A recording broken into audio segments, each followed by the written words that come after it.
Yo, what's good? What's happening? How you living? It's your boy Xbox He 26 don't want to acknowledge coming me, at you y'all. He don't again want to with acknowledge me. He don't another want me to be great. North He Carolina don't want me Live to be great, with man. with my co-host. He don't want me to be great, man. I'm telling you right now, yo, y'all know who it is. It is my Macho Man McRae, Randy Tornado Jackson. McRae. Hey, the captain of the Hooligan Express himself, Macho Man Sasuke Savage. You know how I do it. Everybody knows this is how I get down. Yeah, I said it. I don't care. I came up with it on top of the dome. Big whoop. Want to fight about it? We okay? And More that like over there. Cigarette Man Randy Jackson over there. First of all, you're just mad you didn't think of it. I'm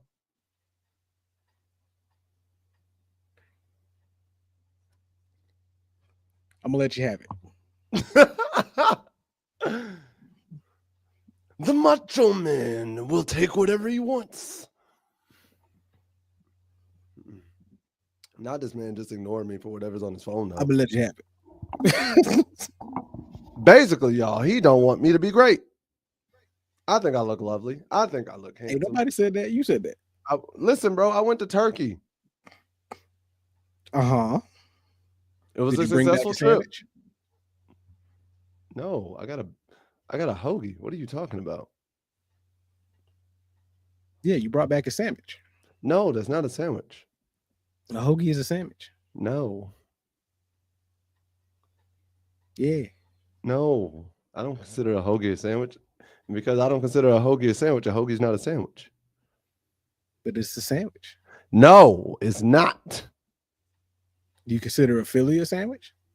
A Philly's a Philly. But it's a hoagie. But it's not, though. But it is. A Philly is a John. No, John is something different.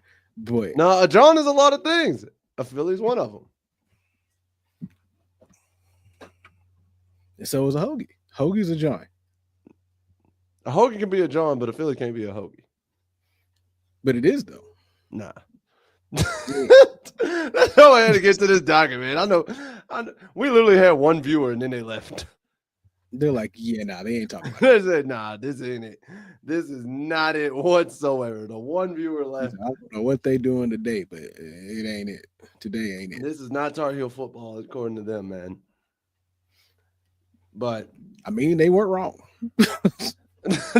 I mean, in a certain capacity. And to be honest, the first two things on this docket also aren't football. What you mean? But they Tar Heel related. They're Tar Heel related, but they're Tar not Heel related though. But I'm gonna let you know this though. I'm gonna let you know this. Uh-huh. Remember to like and subscribe. We're here every Tuesday, 9 p.m. Please like and subscribe. Hit the share button. If you're new here, if you're new to this, not true to this, sign, please. Now listen. So, first things first, let's go ahead and give a shout out to 4 Tar Heel athletes that have received the prestigious 2025 Patterson Award. And let me tell you this. The 4 people that we got will undoubtedly go down. Ballers will undoubtedly go down as North Carolina legends. Period. I don't care who you are, bro. Some of these achievements, I don't think anybody's touching. So the 4 individuals we got are David Ford of North Carolina men's golf. We have Ethan Strand of North Carolina track and field and cross country, along with Parker Wolf, who was also part of track and field and cross country, and Aranza Vasquez Montano, who is of swimming and diving.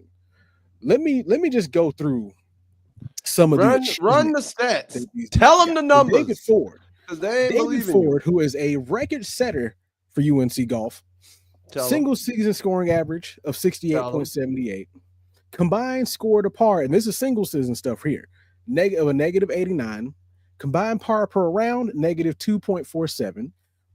Rounds in the 60s of 25. Career scoring of 70.13. Career combined par of a negative 162. Combined par per round of a negative 1.13, and 10 match victories. He is also a 2-time ACC Player of the Year, National Player of the Year, 7-time All-American, and 5 of them are first-team All-Americans. Bro, I'm pretty sure we talked about David a month ago for winning another award for like Player of the Year. Okay. Okay. I was about to say, I was like, nah, I'm definitely thought David had a haul of awards a month ago. Yeah, we did. And this is those were the beginning were just the records that he owns for North Carolina by itself. Bruh, then you got Ethan Strand.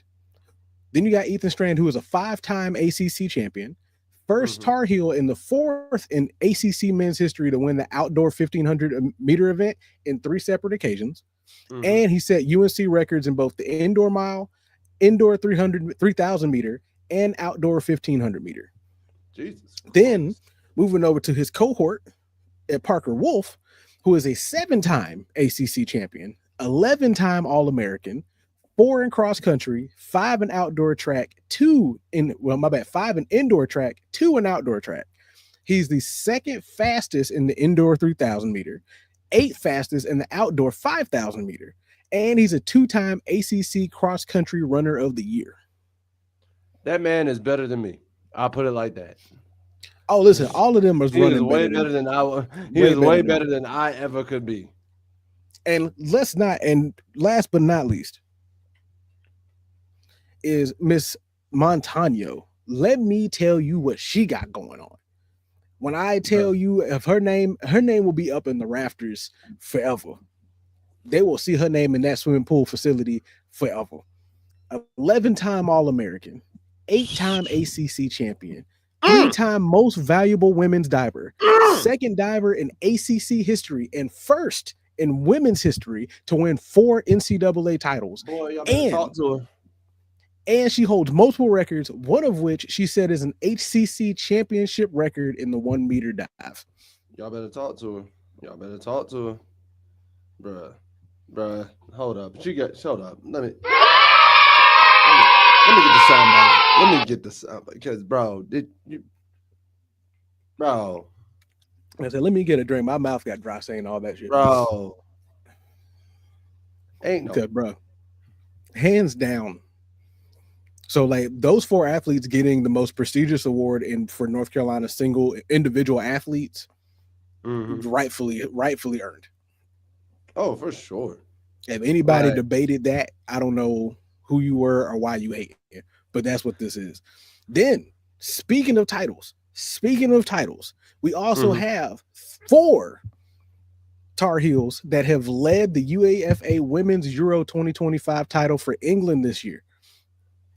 Shout out to Miss Lucy Bronze, Alicia Russo, Lotte Wubben-Moy, and coach or manager Serena Weigman. Hey, give him one good time. Gotta get a ladies one. So Wubben-Moy didn't really show up for the tournament. Like she didn't really make an appearance. But Bronze and Russo started every game of the tournament. Russo scored 2 goals against Sweden in the quarterfinal and 1 in the final game against Spain that actually led them to do the kickoff or the goal for goal that actually England ended up winning later. Oh, yeah, they ended up in a shootout against Spain, and that's how England ended up winning. Now, some of the biggest accolades on all this is for Weigman, who has been the winner of the last 3 Euros, 2 with England, 1 with the Netherlands back in 2017, and she's a 4-time FIFA Women's Best Manager. Damn. All of them North Carolina alumni.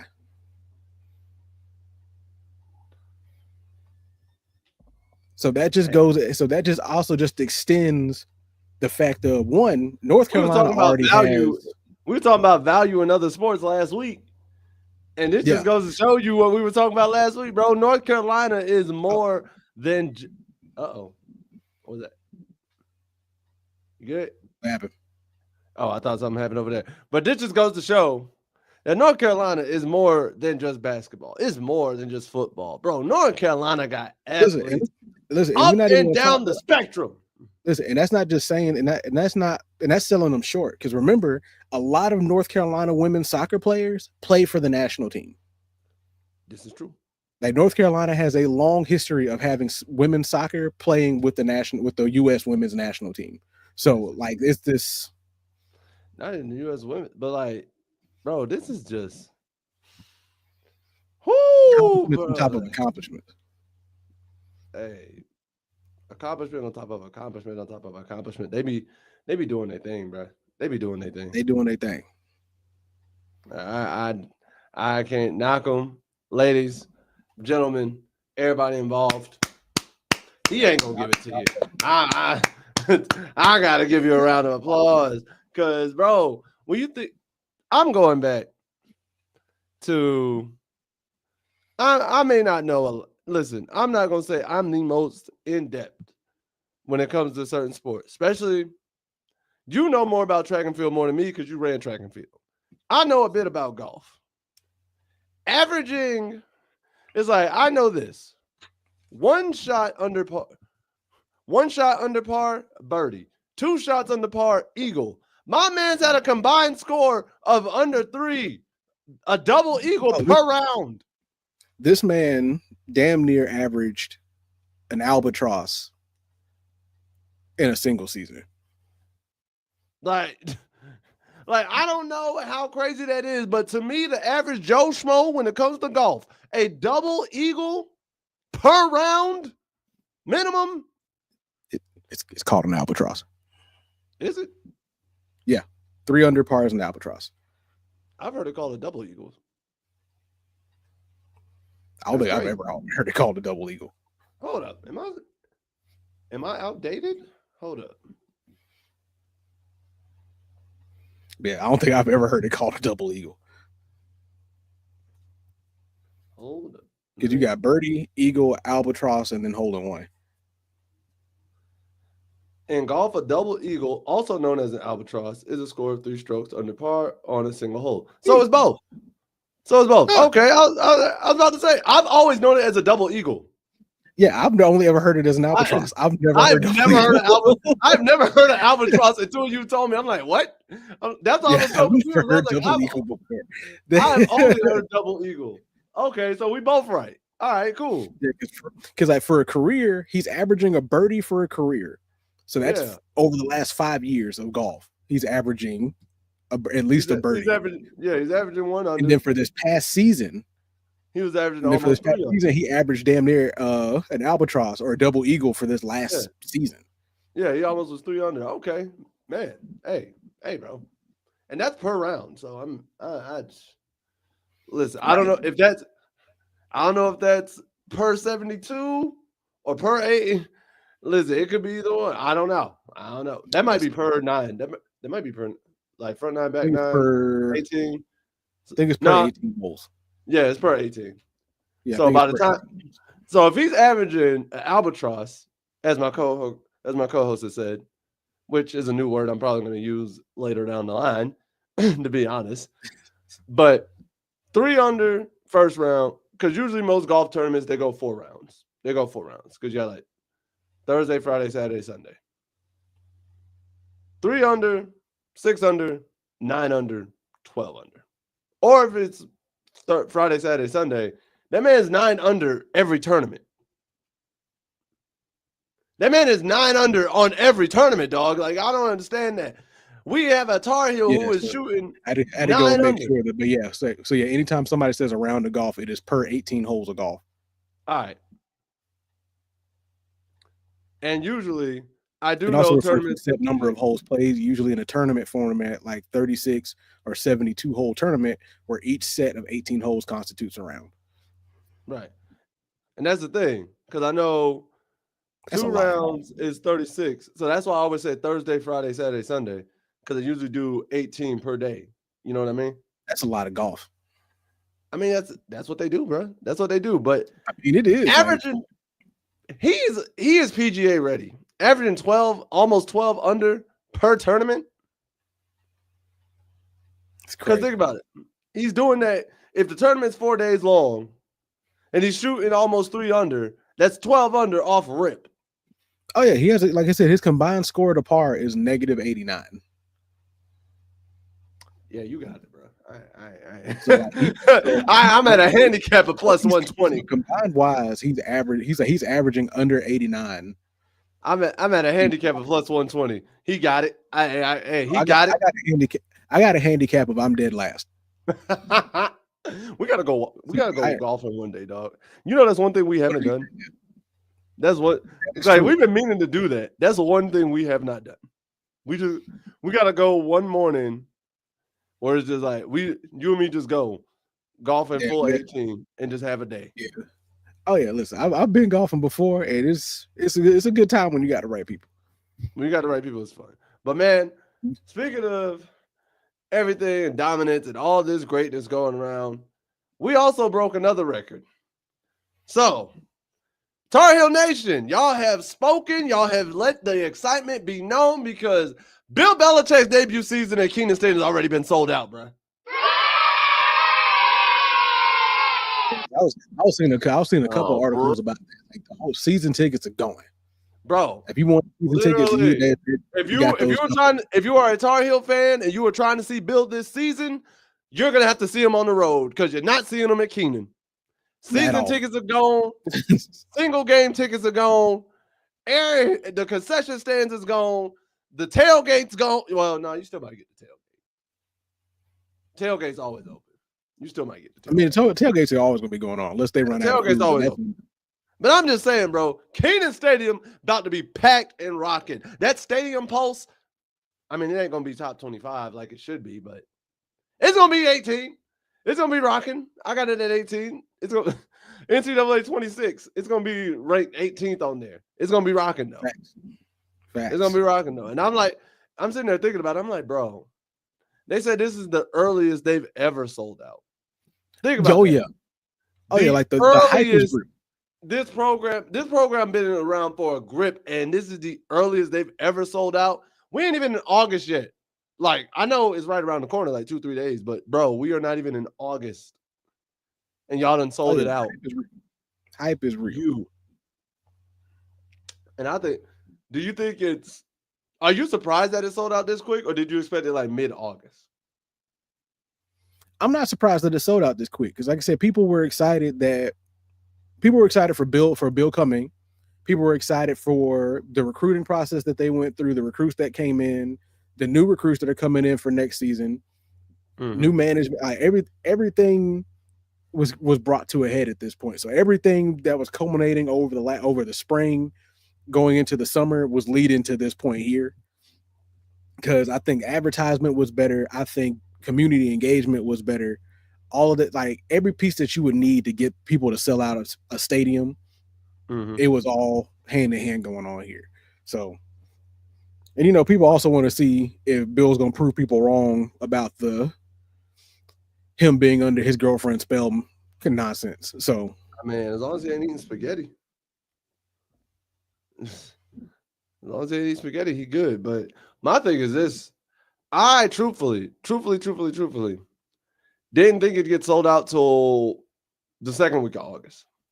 If I'm being completely honest, if I'm being completely biased, because generally speaking, I don't even think, with the exception of probably places like Alabama and Auburn, where their college team is essentially their pro team. Oh, are you disappearing? Are you going ghost? Are you leaving us for the afterlife? Guys, listen, which one of y'all put that in his drink? I know it was one of you. You want him to fade. You want him to fade away. Well, if my co-host goes, I think I can get reimbursed. Think you can get reimbursed? I think I can get reimbursed. For what, I don't know. I ain't about to with it. I think I can get reimbursed. I ain't even about to go with it. You gonna go? Because I might just need a new camera, but I don't think so. I've been having issues with my green screen for the last last week or so. I will tell you this: like, I could send you a box and whatnot of the one I got right now, the Logi. The only thing I will say is it's set in the widescreen like view, so you can't because what I got now is a Logitech, is what I got now, which isn't bad. Which, like I said, it's not a bad camera. Oh yeah, mine's is the Logitech, but it was the HD like streaming one, like specifically for like streaming in this. Yeah, that's what this one is. Hold up. Yeah, it's an HD 1080. Like I said, I think it's something just with the green screen and the lighting. I think. Because hold up, I'm gonna say you something real quick. You tell me if this is what yours look like.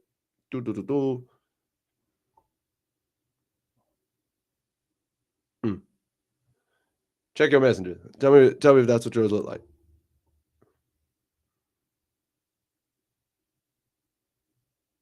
Nah, I ain't got that one. I got Okay. You got the skinny one?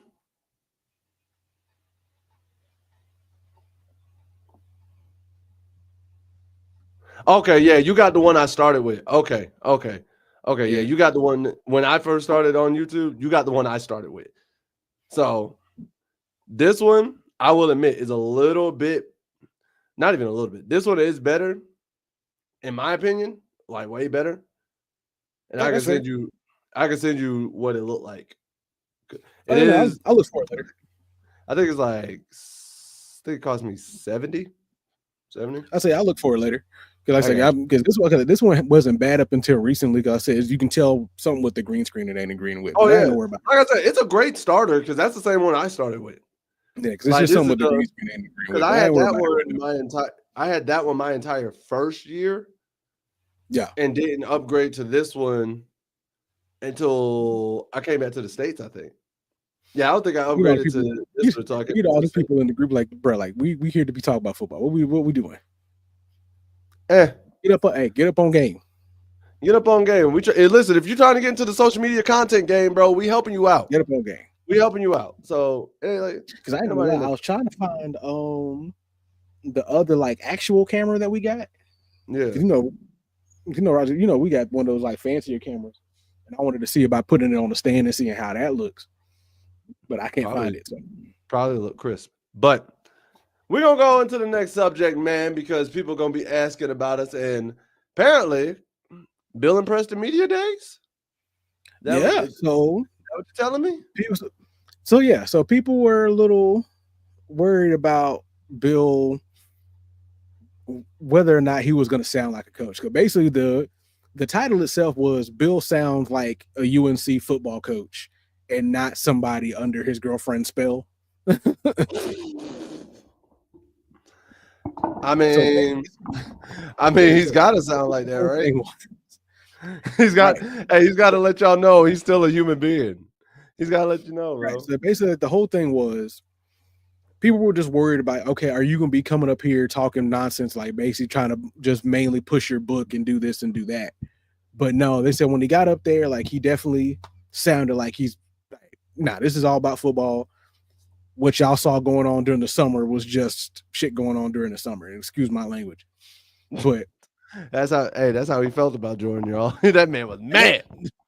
And like I said, and you know, on the same thing, on the same tip that we had was like we were really just hoping that it was mainly just a mountain made of a molehill because we have nothing else to talk about besides a little bit of recruiting, and that's about it.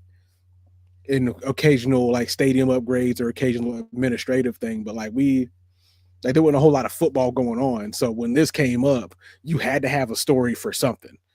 No one even a lot of football being shown, bro. That was what was killing me. So like all you hear was like I said, all you had was recruiting information, transfer stuff, and that was about it. So then when the Jordan stuff came up, you had people running with it because one of the greatest NFL coaches of all time and his way younger girlfriend is causing issues in the media. So why not run with this? Because ain't nothing else going on right now, really. So luckily enough, because basically he went ahead and spoke on like how he was reinforcing the roster. And turns out that the transfer hall did end up ranking 3rd in the ACC per 24/7. So it's third best transfer class going into ACC. And he also expressed his excitement for coaching college players because they're more receptive to coaching and there's fewer bad habits that they need to break as compared to NFL players. I mean, yes and no. I'm gonna say this, yes and no. Because I get where he's going at with that statement in the sense of NFL players, they're like, I'm a grown man. I'm getting my paycheck. What you going to tell me? A college player is still in that I'm trying to get there. So they're going to be more disciplined. You know what I mean? Well, they're saying they're more receptive to being coached as compared to the guy that's already in the NFL. And the other thing is like with college players, like, yeah, they're gonna have bad habits because you just got out of high school. Like you're fresh out of high school, you ain't really polished, you ain't polished yet. You ain't gotten to that groove for show yet. But he's like, there's fewer bad habits for some of these guys that we need breaking. So it's like if you have a habit of doing something that's detrimental to your position, there's fewer of those habits we got to break at the college level. Because an NFL guy, if he got there on bad habits, he's gonna keep the bad habit. I mean, if it ain't broke, don't fix it. It got him there. Exactly. There's no point in fixing if it got him there. But that bad habit is getting him put on second string, third string, practice squad, free agency. Then it's like, okay, we're gonna try to have to fix it. But like sometimes when you get to a guy that's been doing it for so long, yeah, you can do little temporary patches, but he's gonna fall back into that habit anyway. So I agree with going ahead and getting ahead of that now. And especially with Bill, who's able to know the difference. I think that works out better for the group, for the team as a whole. Because he's like, no, I know what the NFL level of this looks like. No, you're not there yet. But if you start doing this, and this, you can get to that level and possibly be better. Because at the end of the day, he's gonna teach you longevity in this game. Bill will teach you longevity. I cannot deny that. However, not even a however. This is more of a to play devil's advocate. You're gonna run into those same apples who are like, oh, my bad habits got me here, got me recruited, and even in college. And what's gonna happen is if they don't like what coach is saying due to the current landscape with the NIL and the transfer portal, they're just gonna leave. Right. Or it's like basically go into it like, okay, well, these other coaches didn't have a problem with it. Why is it a problem for you? So why should I come to you if you're going to have a problem with everything that I do? Whereas I can go somewhere else and they're not going to have that problem.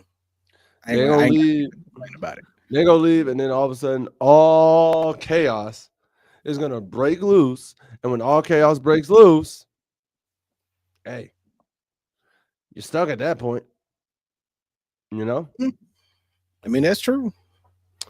But I said, but you're going to have those guys everywhere you go, though. No matter what organization you go into or what level of play that you're at.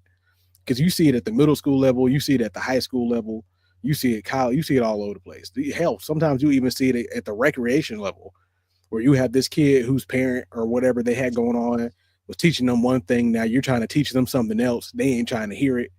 So now you got them skipping out, going to a whole nother district to play ball somewhere else, where playing out of district, out of conference, doing the same thing they're doing. And then when they start getting beat because they're doing the same thing they were doing and they weren't listening to you or listening to whoever was coaching them, trying to coach them the right way, now they out here looking stupid. And the parents are upset, wondering why their kid ain't got no better. And you were like, well, I was trying to tell them, but you took them somewhere else because you didn't like how I was telling them. You didn't like that I was correcting them. I think the best, not excuse, the best reasoning that where coaches can really sell as to, hey, you should listen to me, is from an injury standpoint. And what I mean by that is, for example, baseball, right? Mm-hmm. I had a coach, and when I was pitching, he knew I could throw a curveball at a younger age, but he didn't teach me how to throw it. And he told me, he's like, the reason why is because you could mess your arm up. And I was like, Coach, I'm ready, blase, blase, blase.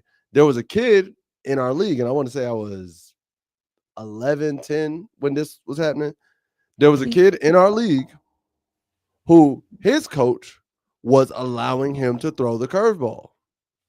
His coach allowed him to throw the curveball. Next thing I know, fast forward like a month and a half into the season, I find out kid got injured. It's like, yo, he strained his arm really badly because he was throwing that curveball, utilizing it so much because he had learned it. And not only that, at that age, not every kid can hit it. So he's like, oh, this is a really effective pitch. Nobody can touch it. I'm dominating. Only the real guys can do it. But at the cost of messing, way too often. But at the cost, because he's at that young age and he's still developing, his body's like, hey, yo, what are we doing? We're not ready for that. And he hurt his arm. Granted, I don't think he ended up needing surgery or anything like that. So luckily it wasn't major. But he was sat down for the rest of the season and they missed, like they got eliminated like first round of the playoffs because he couldn't pitch. Yeah, because his arm's gone. His arm is on. And my coach was like, that's the reason I didn't teach you the curveball. Like it happened in real time because I asked him, and then when we got the news, he was legit like that. He's like, it's not that I don't think you can't, is that you are at a development age. If right now you shouldn't. You shouldn't. So when I fast forward and I tie this into college football and everything, okay, you come in high school football doing all these habits X, Y, and Z that may have gotten you away in high school just because of the competition. But if you try those same things, you could put a lot of strain on your body because now you're having to overcompensate because you're playing higher level competition. You're playing everybody's All-State. You're playing everybody's Mr. America, Mr. McDonald's. Like, so when your body has to do that and you overcompensate, you put more strain on your body because you're not doing the right technique. And now you're in the training room getting taped up every practice just to mitigate the pain. And Bill doesn't want you to have to go through that. Because it's the same thing with when you have players that are taught how to tackle. It's the same thing. Sure, you want to go in seeing how some of these older guys, these professionals go in and just dive or go with their head down or lead with the shoulder all the time, but don't wrap up or don't have any kind of real technique sometimes. You just want to go in headlong and just hit somebody. What? Nothing. Continue. Continue. What? Continue, man. Dang. Anyway, you want to just go in all reckless. So you go in leading with your head down. You go in tilted all the way, like tilt head to the floor. Then when you end up hitting somebody, hitting helmet to helmet or something like that, then you get concussed. Your shoulder gets hurt. Get that stinger. Back gets hurt, stuff like that, because you're not going in with kind of technique or with your head up. You're not paying attention. And we try telling you, hey, you're gonna last longer in this game, in this sport, if you learn how to tackle properly, as compared to thinking that everything has to be a hit stick, a highlight reel of a hit that's gonna get you hurt. Because heck, sometimes some of the form tackles are some of the best highlights. Oh, listen. And it's crazy how in today's game, if I get more hyped up for a good, clean, textbook open field tackle than I do a big hit. Like, I mean a clean, full, you see the dip, wrap, drive through the hips, lift them off the ground and drive them back like 2-3 yards. I get more hyped off of that than I see a hit coming across the middle. Oh, yeah. And it's crazy because when we were growing up, the hit stick was the more highlight and hype play because it was very few and far between. Everybody was doing the form tackle. Yeah, everybody was form tackling. And so the few highlight sticks were like, oh, snap. Yo, who is that? But then on the flip side now, everybody's trying to highlight stick. So when I see the form tackle, I'm like, yeah, let's get back to the fundamentals. Let's get back to basics. Because you don't have many sure tacklers anymore. Like, because like I said, back in the day, you heard of, oh, well, this dude's a sure tackler. This dude, if you're coming his way, he's absolutely going to tackle you. There's no ifs, ands, or buts about it. Now it's like, you run up in my house, your mammy can't save you. Can't save you. Right. but now you have guys being talked to more about being one of the best tacklers or one of the more sure-handed tacklers compared to some other people. And it's like, why is there only like a small group of y'all when before it used to be the small group of people who used to be like headhunters? You had a small group of headhunters. Now you got more headhunters than you do actual tacklers. Because that's the thing. It was like back then, if you knew you didn't have the weight or you didn't have the angle to go headhunt, you wouldn't headhunt. Like if you knew immediately from the corner position or the safety position, if you are out of step, but you still could see, bro, you're like, all right, I can't headhunt. I'm going to go tackle. Now, they're still going to go headhunt for some reason. And I hate it. Because the one version of this I hate the most, and I see it every week in college football, will be the one where you could have the offensive player going down the sideline, or it could be catching it, or it could catch the ball right down the sideline or whatever. And I'm just like, all right, defensive player, just wrap him up, throw him out the end zone, throw him out of bounds. Just wrap him up, throw him out of bounds, or wrap him up, take him down.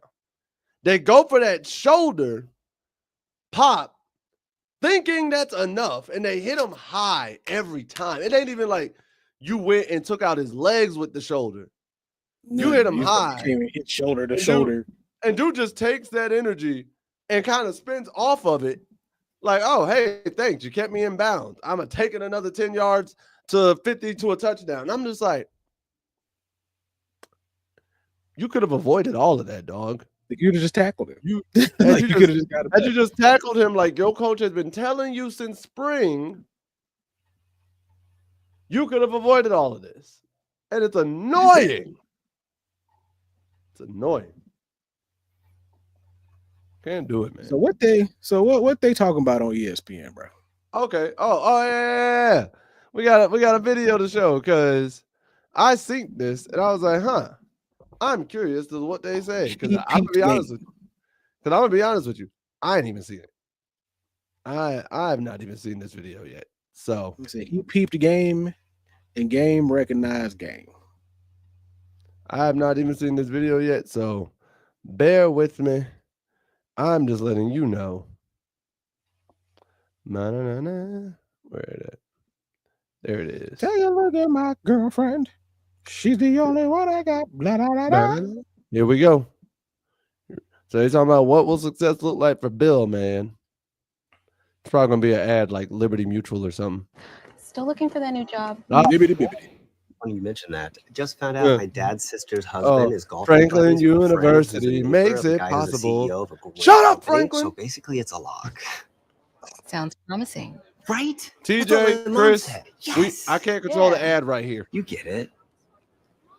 I can't control the ad. Indeed helps you match based on what you know, not who you know. Oh, thank goodness. Because I have no idea who that guy is. I could tell. All right. Well, they avoid Miami. They avoid SMU. I think that's a good start for a first-year coach. They avoid Georgia Tech. Yeah, and Tech. Yeah, I mean, it is a favorable schedule, but it comes down to personnel. And I don't think anybody truly has a great feel yet for just the level of personnel that they're going to have and what it will take to have a successful 2025 season. What they need to do is check back in with Lawrence Taylor, see if he can get a COVID year and get him back on the field defensively, because that would be of tremendous help as Bo Atkinson moves up to Columbus and goes to Ohio State. And so, again, fascinating. I liken this to the attention that we saw heaped upon the Colorado program. You know, different personality between Prime and Coach Belichick, but all eyes are going to be on North Carolina just to see what they look like. Last thing, one sentence from each of you in our last 30 seconds. What qualifies as success for Chapel Bill in year one? Ronnie, start with you. I think they got to win 8 games, Luke. Wow. I would say above 500. All right, so we got 8 games and above 500 if you're interested. They have a 6.5 over-under win total in Las Vegas, which is where Big Ten Media Days are right now. We'll see you again Friday at 5 p.m. Eastern. All right, so two things. Actually, 3. First things first. Did that patent go through for Chapel Bill? Like, did Jordan already put that patent through? Is that already legalized? We're going to talk about last year. They had put in No, a I'm patent. saying, is it already patented? Like, do they already have has it already been granted? I don't know. I think so. I'm not entirely sure. If it's been granted, y'all really just gave Bill Belichick more money in his pocket right there. Like, that's crazy. 2, I felt like that was low-key a shot fired because of all the transfers that have come in. Mm-hmm. And the star players that have left saying like, oh, yo, y'all should see if Lawrence Taylor can get a COVID year and come back because we don't know what you got in your defense, including the fact that Bo Atkinson left and went to Ohio State. Felt like that was a little bit of a shot fired. 3, I'm more inclined to agree with the gentleman on the left is just getting 500 will be a successful season in my eyes. Like just being over 500 will be a success. I don't think they need to win 8. If they go 7, if they finish the year 7-6 with a bowl game, like with the bowl game win included, that's a successful season for Bill's first year in my eyes. They go any more than that, hey, kudos to you, my boy. Okay. So starting off, like I said, I don't know exactly where the patent process is for Chapel Bill, but I will say I thought the Lawrence Taylor thing was funny. It was funny. I'm not disagreeing. It was funny. I mean, I just felt like two things could be true. It was funny. I'm not gonna sit here and say you're wrong. Shot fired. I was like, no, it's a little bit of a shot because at the end of the day, you got to remember, with all the people transferring out, and with your lead, like when your lead pass rusher transfers out, it does leave major question marks on like, okay, who do you have that's going to fill that spot? But they've had so many star defensive players come in. It's kind of. They got some guys come in, but I said, they got guys coming in, but that's what he said at the beginning, though. Even with the new guys coming in, there's not a full-on like roster continuity of who's going to be that guy.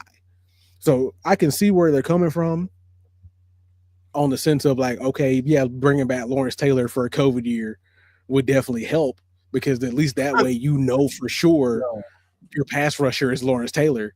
But at the end of the day, college Lawrence Taylor in today's game.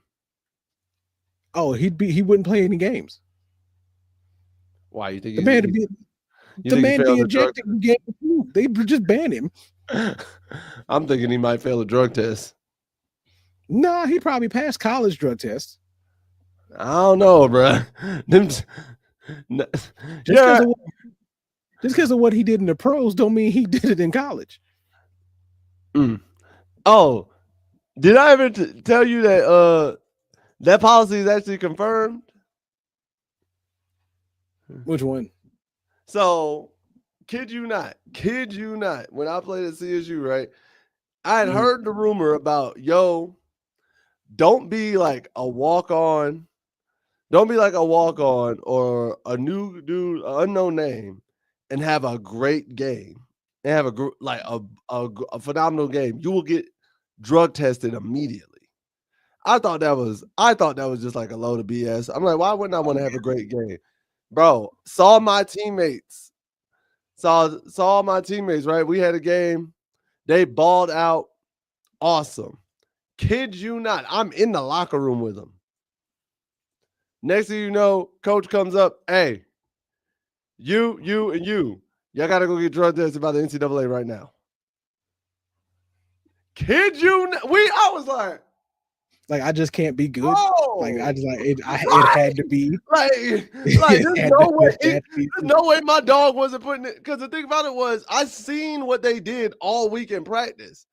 Nothing new. I've been in the weight room with them. Their locker is right next to mine, and all of a sudden, ain't no way he did all that. Ain't no way he did all that. Normal couldn't have been right. Right, I just can't be out here just balling. Like I had to have some kind of drug, some kind of assistance. Android was crazy. Because like the reason why I say that Lawrence Taylor wouldn't make it through the season is because the way Lawrence Taylor was hitting people back then, the amount of personal foul he would have caught by game 3, they'd have just banned him from the team. They would just ban him from football. You think the NCAA would have kicked him out if he didn't just choose to quit on his own? Because he'll look at you. This ain't football. What are y'all talking? What is this? He said, "This ain't football." No, sir. This is football. I ain't about to be out here playing none of this clown show. Like, y'all can have it, and this leaves. I'm going back to my professional career. I ain't got time for this. I'm going back. I ain't gonna admit you. I'm going back to Canada. So I ain't gonna get exactly. I'm going to Canada. But yeah, like, so that's really all it is to me. Is at the end of the day, like, you just don't know right now who that guy is going to be. Sure, we know that they brought in definitely some good pieces and good additions, but we just don't know how well the team gels together just yet. We don't know what the intensity level of that defense looks like just yet. Well, they got 1 month. We've seen some tidbits. They got 1 month to figure it out. We all got 1 month to figure it out. So we'll see what happens. And then the last thing is, I also agree that to call it a successful first season would be to be above 500. To call the season a win for sure, I would say 8 games. All right, so now I got to ask the question. What's the difference between successful and a win? Successful for me is like, okay, we have something, we've established a good baseline. We established where we're going to build off from. A win is basically you exceeding the expectation and putting yourself in a position to do something even better than what you expected it to be. Like, if the expectation was, okay, you're going to be successful, like, okay, you're going to win some games, that's one thing. But then when you exceed that level, you won. To me, you're winning the season. If you exceed, let's say 9 games would get you into either a good bowl game or a decent bowl game or potential playoff contention. Him doing Steelers Scoops Bowl. Right. To me, 8 games would be a win for the season, because not only are you showing that we're just below the threshold of college football playoff, but we're also showing you that we could definitely continue to be one of the top teams in the conference. To where successful is, okay, we went in, we won more games than we lost. We're above 500. Okay, I can label this first season a success. That means I'm starting to acclimate quicker than I thought. The team's coming together better than people thought they were going to be. We got somewhere to build off of. We can improve from this. 8 games and over, that's a win. All right. That's shutting a lot of people up, in my opinion. I can see that. But what you talking about this chemistry in these workouts, though? So basically what's been happening was, they've had more people come in. They've had over 30 new players come in this season. And a lot of them came in after spring practice. So they didn't get a chance to get any real practices with each other. So what they're doing is they've done some off-season workouts to kind of help build and build chemistry before training camp. So basically, it's like Bill likened the UNC roster situation in the NFL when players have an influx of new players in the offseason before training camp, before they're trimming it down to 52, right? So they've been training together. We just haven't really played football. But it's a little bit of a challenge, though. I'm certain we'll have team building activities and things like that where you kind of get to know your teammates and build some camaraderie and trust. But on the field, it comes from earning that trust from your teammates and being dependable, being where you're supposed to be so they can be where they're supposed to be, having good communication, working together, a little bit like military boot camp or training camp where you learn to work with your teammates pretty quickly or somebody else is working with them. It's not different. It's not that different from the NFL. We a lot of times had 40 to 45 new players, 35 new players, whatever it was. It was a lot. But again, time together, if that's really important to you, they work hard at it, then we'll see improvement quickly. So what they did was Before spring practice, they had the regular training camp with Moses Cabrera, who served as head strength and training and coach for the Patriots under Belichick from 2016 to 2023, and he was the assistant strength and training That coach. man is bringing almost everybody from New England. Jesus, might as well. Said Thaddeus Dixon joined the team before spring practice from Washington.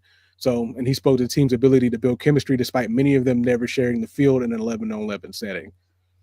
So basically what is pointed out is that when they were doing the offseason workouts and strength and conditioning training, all of that, they were using that as a way to build chemistry between each other. So, I think that's a good foundation. Typical stuff. So typical like things. Yeah, basically. So when you got to that point where like just how like boot camp is, we're all in this crap together. So we might as well work together to make it easier. You wanna know it's bad, bro. And you've done ROTC, so you can understand it to an extent. There's always one person in the flight that just don't want to accept helping out everybody. There's always one person that wants to make it hard for everybody, and it's annoying because it's like, bro, we all in this together. No, I'm still an individual. We are in this together, John. So please, just help all of us for the love of all that is good and holy in this world. Help! Get it together. Yeah, that's it. Like, there's always going to be that one that just doesn't want to be a part of the group, but that's all right because once you need the group and the group don't want to look at you like, don't want to help the group, but want to be acknowledged like Roman Reigns so bad. Make it make sense. So bad. Make it make sense, man. And speaking of camaraderie, Bill says he is taking some notes from Dabo. From old Dabo Sweeney.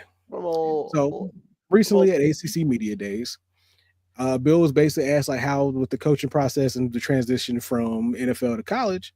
He did point out that like him and his coaching staff are learning from other great college coaches as he shifts his career. He said he's taking a few pages from Dabo, quoted saying, "We're learning from Dabo. He's enjoyable to be around. Maybe that won't be the case on Saturday." And he's also going to say that Sweeney has built a high quality program and has a ton of respect for the 79-year-old first-year college coach that spent 29 years in the NFL. To which when people went and asked Dabo like how he felt about Bill being in college, and Bill and Dabo had some words to say himself. He said he was starstruck when he first saw Belichick, saying there was more than one occasion that I went, "Yep, that's Bill Belichick right there," in ACA head coaches meetings. He said it's like the most 2025 thing ever. Yeah.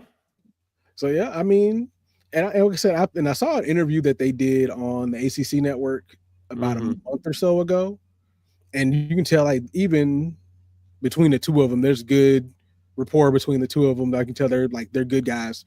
They both enjoy each other's company when it comes down to talking football and being just respectful of each other. So I can tell this is, if nothing else, if this becomes a rivalry between them as coaches, I'm here for it. Hey, it'd be funny. I am here for it because just the potential to see who is better in this particular space, and that thought of, can Belichick take over the college football space like he did the NFL? So I'm asking this question: is Dabo going to shut those dreams down because he's like, you knew here? So here's my question: I grew here. Here's my question: if Belichick beats Dabo, does that mean Belichick is great, or Dabo fell off? And then conversely, if Dabo beats Belichick, does that mean Dabo's great, or does that mean Belichick is way in over his head? So to answer both of those questions, the first answer would be, it would depend on how quickly or how soon Belichick beats Dabo. So if Belichick beats Dabo within say the first 3 years, then that would just be like a testament to how good of a coach Belichick is. It wouldn't really knock anything for Dabo. It wouldn't say like, okay, Dabo fell off, because at the end of the day, you're looking at it. Well, Belichick was very successful for almost 3 decades at the highest level of football. So it would only make sense that he would adjust quickly enough to be able to beat college coaches. But if Dabo beats Belichick and continues to beat Belichick, once again, it speaks to the testament of Dabo Swinney of how good of a college coach Dabo is that a lot of people didn't exactly see. And it'll also speak to the part of, okay, maybe Belichick wasn't built for the college space of coaching football. Like, he can coach like full-grown adult men, but maybe he's just not as good at coaching college kids. I feel like Dabo it would have been just everything. Because I think it would just come down to like experience at that point. So like Dabo beats Belichick, everybody's like, okay, we expected Belichick to have a hard time coming into college football for the first time ever, especially against one of the best college coaches we've seen in the last 2 decades.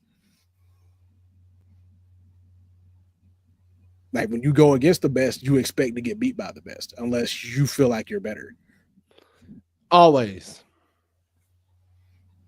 So it's like, when you're trying to, like, when you automatically are facing what some people would say like one of the Mount Rushmore faces of college football today, and you lose, it's like, okay, well, that's just what you got to work to, is beating this guy.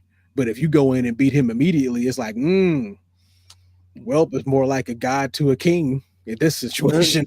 But I'm just saying, like, you because of the rumors, and honestly, not even the rumors, what they've shown at Clemson, it's not 2010's Clemson. It's not 2010's Clemson. You know what I mean?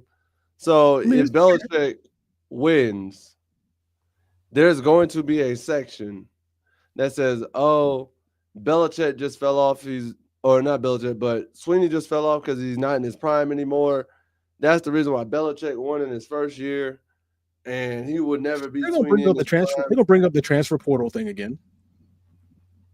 It's like, bro, that's gonna be the first thing they bring up if Dabo loses to Belichick. That's the first thing they're gonna bring up is, see, this is exactly why Dabo needs to start looking into the transfer portal more often, instead of just hoping that his team is just good enough to play every year.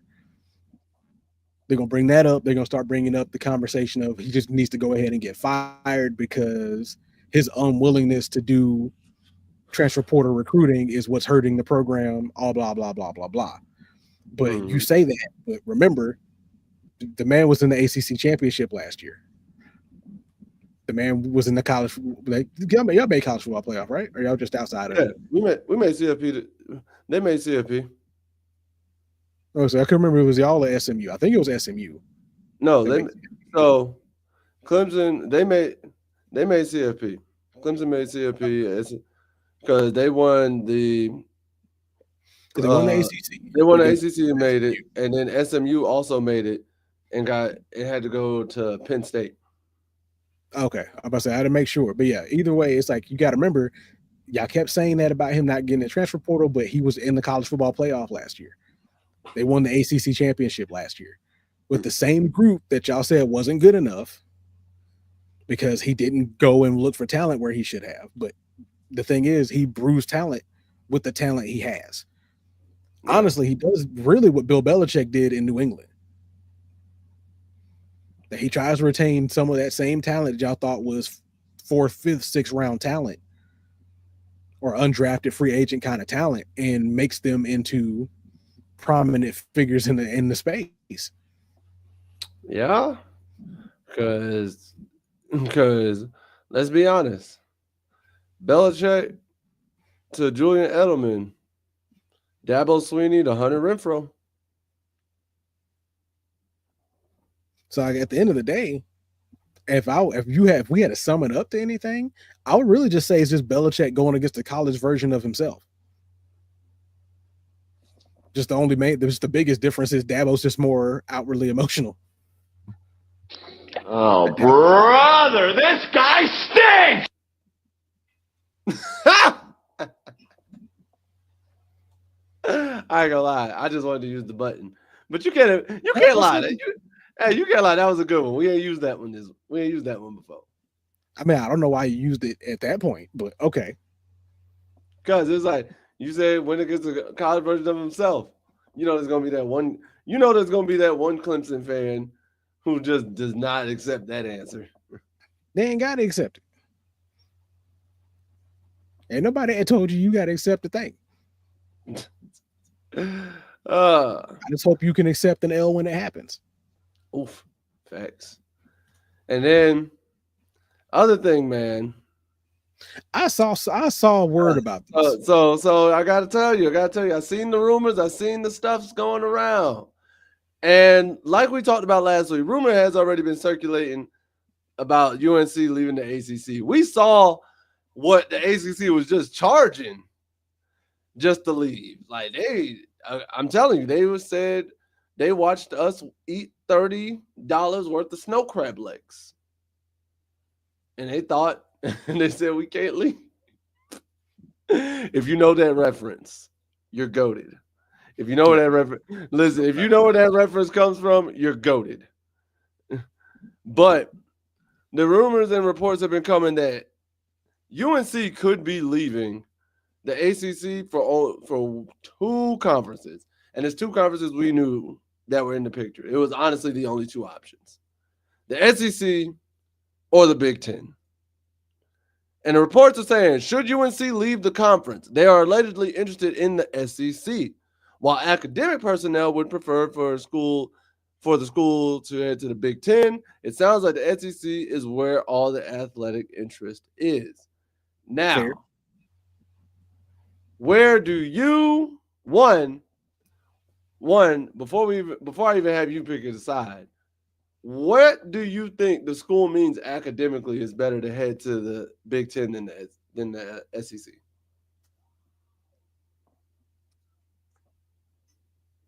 Honestly, I don't know because I would, if I was going to say anything academically, I would honestly just stay in the ACC if you want to talk about academics. Message. But I guess when it comes down to, I guess when it comes down to saying that academically, the more equal choice would be Big Ten, which I get because not saying the SEC doesn't have good academic standards, but compared to the other two conferences, the SEC's like third or fourth on the list. I was about to be like this. If we're talking academics, especially for football programs, on paper, they're probably like top three. But if I'm being honest, I 100% believe it is more likely for a football player from the University of Oklahoma to actually be attending regular classes with other students rather than a football player from Alabama who's playing in fake made-up classes just to give them a credit. Because we do know that has happened in the past. So, like, looking at it, 1, 2, 3, 4, 5, 6, 7. So, like, the top 8 schools individually, 1, 2, 3, 4 out of 8 schools are ACC schools. 8. Then you have Southern Cal, Michigan, and Ohio State out of the Big Ten, and then you got Texas A&M out of the SEC. Exactly my point. Exactly my point.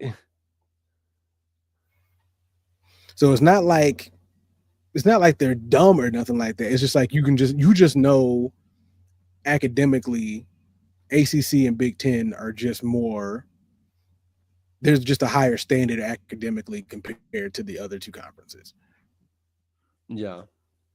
So with all that being said, where do you think UNC is going, sir? So I do know at the moment there's 3 schools thinking of leaving. It's Clemson, Florida State, and North Carolina. Yeah, because we talked about them last week. because we did, and I would say, honestly, I would say if they all three left, North Carolina would go to the SEC, Florida State Big Ten, and I've been saying it forever. Clemson should be an SEC school. Been saying it forever, and I will continue to say it. So, do you think UNC should be? So, you think UNC should be an SEC school? I think UNC should be an SEC school just for the basis of improving on its football programs. If you want to talk about like athletically, then yeah, you're going to end up drawing more attention athletically through the SEC than you would Big Ten. You know what's going to be hilarious? It's not going to change. It's not like it's going to change their academic standards. Heck, to be honest, Clemson and North Carolina going to the SEC would probably help the overall rankings for the SEC academically anyway. All it'll do is adjust the bell curve, and then the idiots will get mad and beat up the smart kids, and we're going to have a vicious cycle. They're not going to beat up the smart kids. I'm sorry, they're gonna grip their own car, bully them, and then beat them up. They're not going to beat up the smart kids. You know why? Because smart kids have technology, and technology has advanced way too far for bullies to be able to get away with actually beating up smart kids. Sure, beat the smart kid up. Guess what? Your bank account's empty. I'm gonna say this. You bought a condo for $300,000. I'm gonna say this. If you're looking for glory and the chance to get to the top as quick as possible, I would actually go Big Ten. Because the only things you have to go through in the Big Ten are Penn State, Michigan, and Ohio State. You hold serve the rest of them, you are Big Ten champions. Tell me I'm wrong. Man, I'm not saying you're wrong. Well, I mean, you have a couple of scraps. Like you have a couple of scraps with like Oregon. That man said a couple of scraps. Yeah, you have a couple of scraps with like Oregon. You'll catch USC maybe every other year. True. I feel like that should be a yearly one though. But like, and to be honest, and we're gonna have to be real about it. Like, even if you go to the SEC, Georgia, Alabama, LSU, Ole Miss.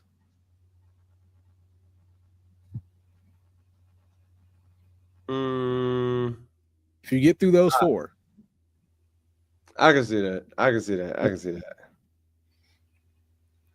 so that. like, I would say Tennessee. I would say Tennessee too. And South Carolina. I would say Tennessee too. And we'll have to see what Tennessee look like this year because new quarterback situation. Yeah, but also, man, we don't have any new commits this week, which is crazy. First time all summer. But I think that's just gotten so close to training camp now. But there was one announcement. So you remember to Fanua Iotona? Yeah. He committed to Washington this weekend. Dang. I was hurt, man. He committed to Washington this weekend. The next one we got to look out for is Devin Benjamin. Because his announcement is this upcoming Saturday. It's Saturday. This upcoming Saturday. Another 4-star, man. 4-star. Everybody's looking at him. I really wanted to Fanua, but hey. There was one commit that I saw. I can't remember what his name is, and I'm mad about it. I saw a clip. He was on Raw Room recently. Yeah, they were looking at his highlights. It was a receiver commit. I just can't remember what his name is. Got you. He'll come up. But I was just looking at him too. And with that being said, He ain't got nothing else right now, so shorter episode than usual, but Tar Heel birthday. And do we have any coming up this week? Yeah, we got one tomorrow. Jack Blythe. Tomorrow. Happy birthday to Jack Blythe. Turn July 30th tomorrow, man. Shout out to him. I hear that. And now it is time for our Tar Heel takeaways of the week, man. Is it my week? Yep. EU. All right. Give me my solo. My Tar Heel takeaway of the week. Listen, be your authentic, goofy self. Be you. Be happy that you are you. Enjoy who you are. If people don't like it, hey, big whoop, let them be what they want to be. I know a lot of y'all looking at me like, what is this week he's got on his head? I did this because I wanted to have fun. I did this because it made me happy. It made me feel silly. And it made me feel like a child again, just having a good time in life. Life is too dark and too depressing not to keep that inner child in yourself alive. Don't let work, don't let school, don't let other people sit there and tell you that you can't sit there and be happy and enjoy life like you did as a kid. Don't ever let them do that. So yes, if that means you look silly to a good amount of people, so be it. As long as it makes you happy and you do you, bro. You do you, sis.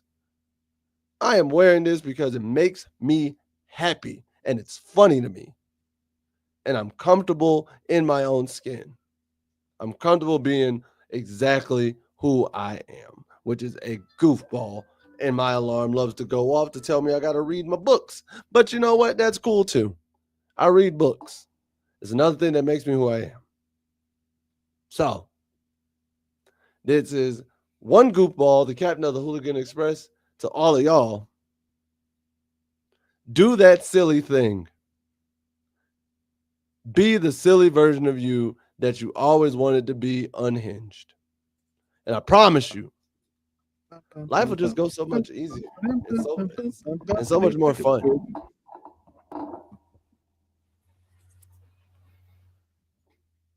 I'm off my soap. It was a liquid case of soap, but I'm off it.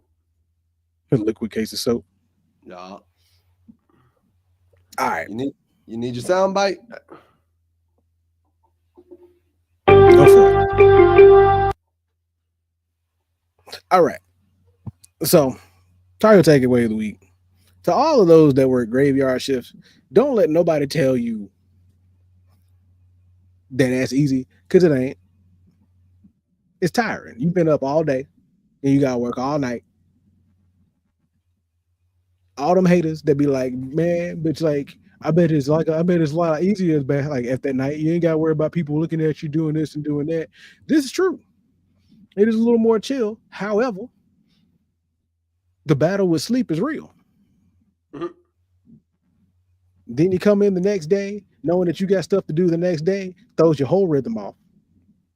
You just be sitting there wondering what's going on with the world. But that's all right.